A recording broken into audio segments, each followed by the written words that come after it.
नमस्ते दोस्तों, क्या आप एक ऐसी दुनिया में जाने के लिए तैयार हैं जहां पेड़ बातें करते हैं और नदियां गीत गाती हैं? तो अपनी कमर कस लो क्योंकि हम निकल रहे हैं एक रोमांचक सफर पर।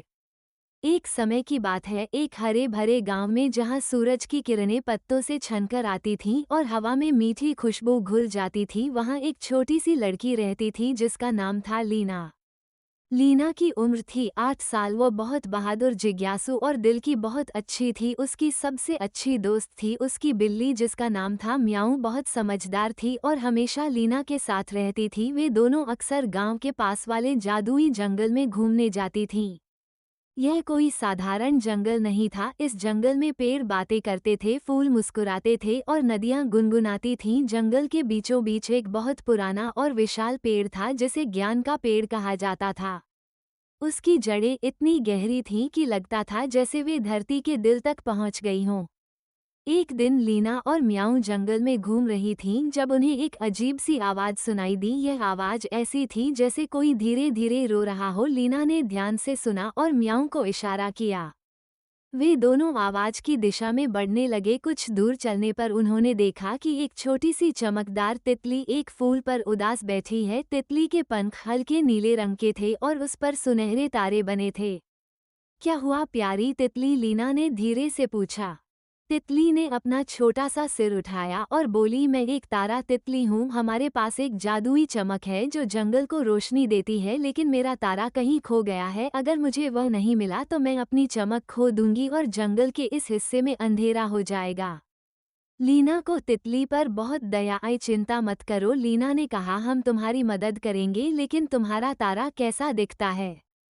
तितली ने बताया, वह बहुत छोटा है लेकिन उसमें इंद्रधनुष के सारे रंग हैं और वह रात में टिमटिमाता है।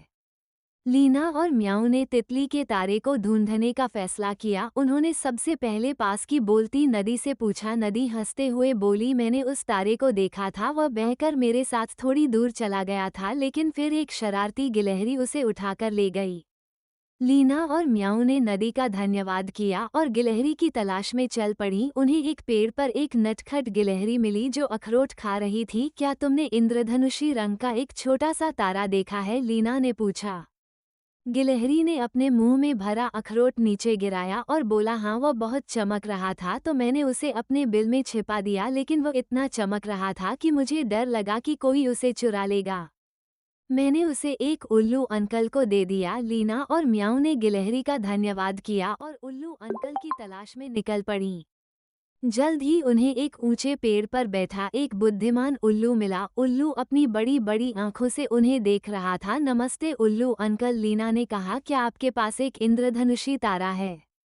उल्लू ने धीरे से अपनी पलकें झपकाते हुए कहा, आह, वह तारा, हाँ, वह मेरे पास है। मैं उसे देख रहा था कि वह कितना सुंदर है। मैंने उसे अपनी लाइब्रेरी में रखा है ताकि वह सुरक्षित रहे, लेकिन उसे पाने के लिए तुम्हें एक पहेली सुलझानी होगी।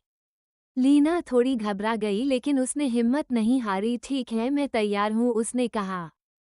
उल्लू ने एक लंबी सांस ली और पहेली सुनाई। मैं सुबह बिना आए और रात बिना गए ऊपर उठता हूँ पर कभी हिलता नहीं। मेरे पास बहुत सारे पत्ते हैं पर मैं कोई पेड़ नहीं। बताओ मैं क्या हूँ?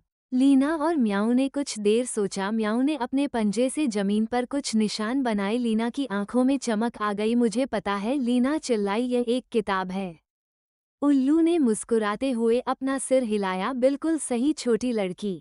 उल्लू ने अपनी लाइब्रेरी में से वो इंद्रधनुषी तारा निकाला और लीना को दे दिया। लीना ने खुशी से वो तारा लिया और सीधे तारा तितली के पास दौड़कर गई। जैसे ही लीना ने तारा तितली को उसका तारा वापस दिया, तितली के पंख फिर से चमक उठे। उसकी चमक इतनी तेज थी कि पूरा जंगल जगमगा उठा। तितली ने खुशी से चारों ओर उड़ना शुरू कर दिया। हमारे चैनल का नाम है सुभाष कैथल एआई, जरूर सब्सक्राइब करना।